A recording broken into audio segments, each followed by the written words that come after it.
Hey guys, so today's What If is about Master Roshi and what if he had never slowed down his training.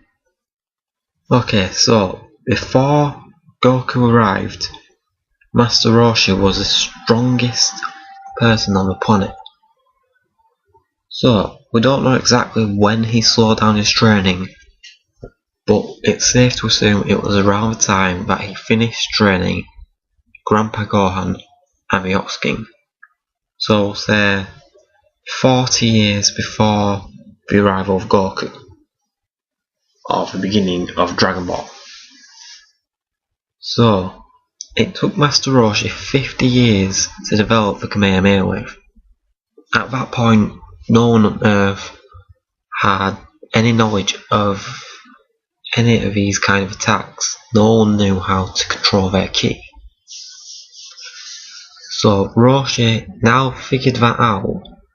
It would open the doors to a lot of different training techniques.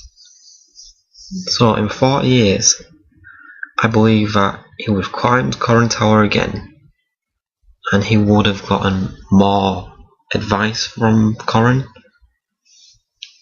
I believe that he would have learned how to fly. So even though it was a crane school technique originally, I believe that Master Roshi would have learned how to fly,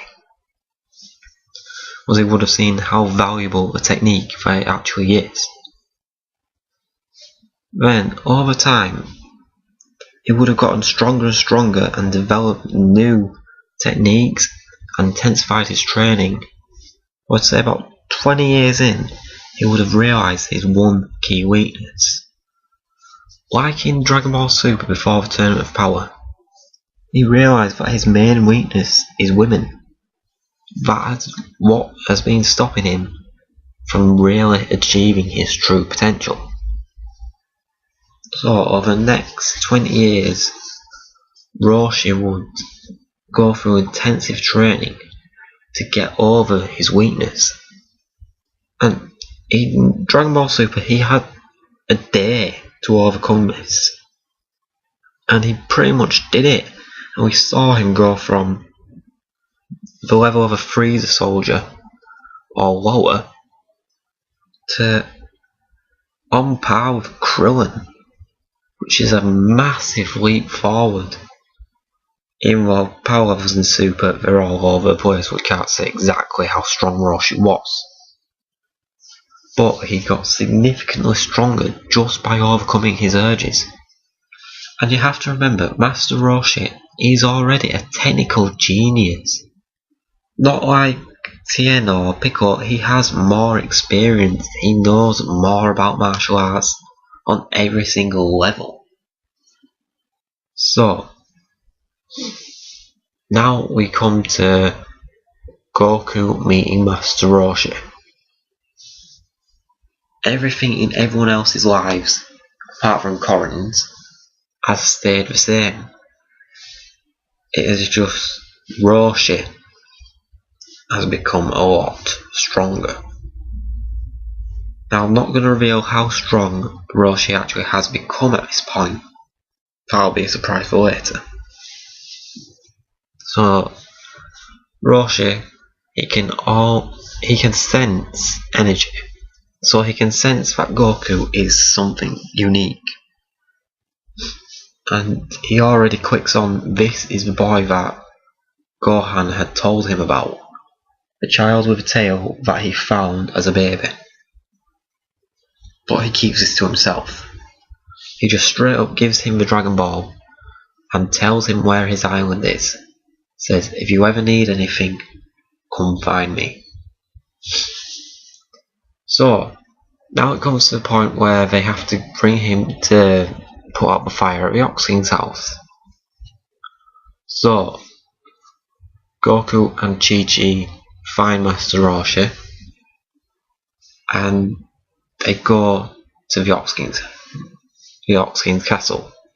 He doesn't need to bulk up to to get the power to put out the flames. He just uses one hand. He doesn't even use the Kamehameha Wave. He just sends a normal ki blast from his hand. It's more like Like how Gohan in Dragon Ball Z, he sent a car flying just by flicking his hand.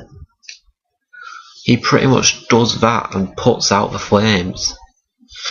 So that is how strong Roshi has become. He can put out flames by just a flick of his wrist. Goku is amazed at this. So this means that Goku does not learn the Kamehameha Wave.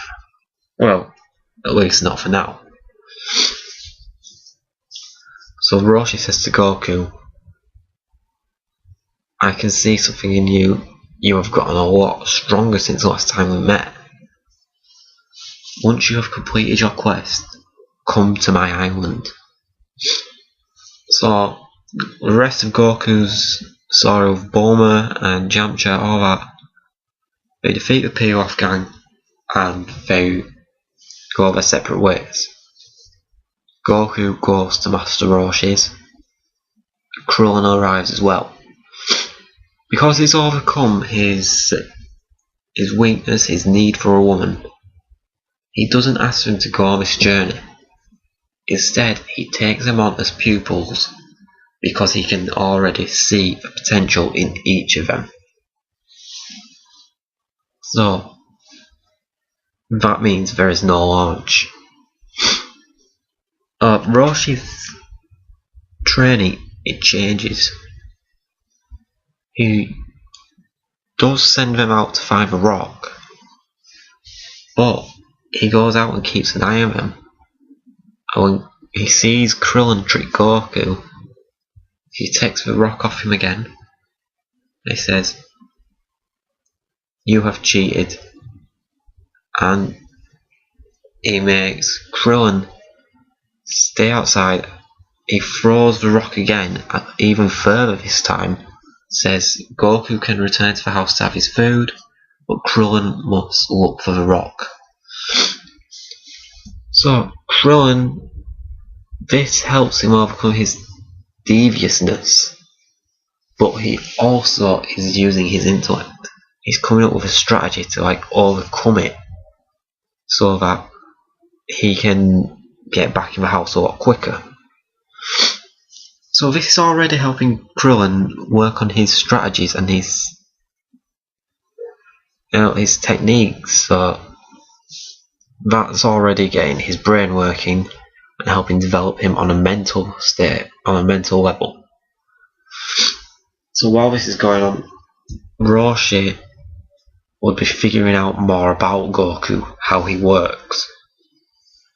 Now the training begins, and Roshi, he intensifies his training a lot quicker because he sees the potential in these two.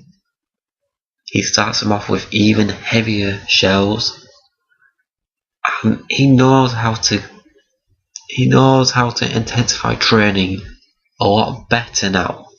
Even though he was a master before, he's more clicked on. He knows how to get them stronger quicker now because he has been through more intense training himself. So he knows what he's doing even more.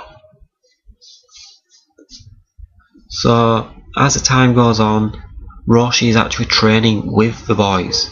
He's training with Goku and Krillin and helping them fight as well. So they're not just doing the milk rounds like they were before, and digging and doing a lot of farm work. At the end of the day, he's working on their skills as well. He's showing them techniques and just making it a lot more difficult for them. And he's working on his own abilities as well. So now to the World Martial Arts Tournament. So the same people enter. So none of that changes. Goku, Krillin, Jackie Chun and Yamcha, they all get through the preliminaries straight away. And then Yamcha, Roshi doesn't really bother with him because he doesn't know him. He can sense that he is a strong fighter, but he doesn't really do anything special for him. he just rings him out straight away. Now for Krillin. Krillin is a lot stronger, and Roshi wants to test out how strong he is. So he holds back to start with and allows him to show him what he actually has. But he sees that Krillin still has a long way to go, so he finishes him off quickly. So that fight is a lot quicker than what it normally was. Then for the fight with Goku, again, he allows Goku to show him his strength, his abilities, but he also shows him that he does have weaknesses. He's already sussed out Goku's weakness is his tail, and he keeps proving it to him again throughout this fight, showing Goku he has a lot to learn. But again, Goku is a lot stronger because of what Roshi's taught him, but again, Roshi's a lot stronger, so he finishes the fight off a lot sooner, and Goku never ends up transforming into the Great Ape. So the tournament is over, and Roshi has just walked through all of his opponents. So guys, for the next part, I want to have a bit of feedback here. I want to know what you think should happen. Will Goku train with Master Roshi, or will he still go out on his own journey? Let me know what you guys think. As always, please like, comment and subscribe if you enjoyed it. Thank you all for watching. I'll see you next time.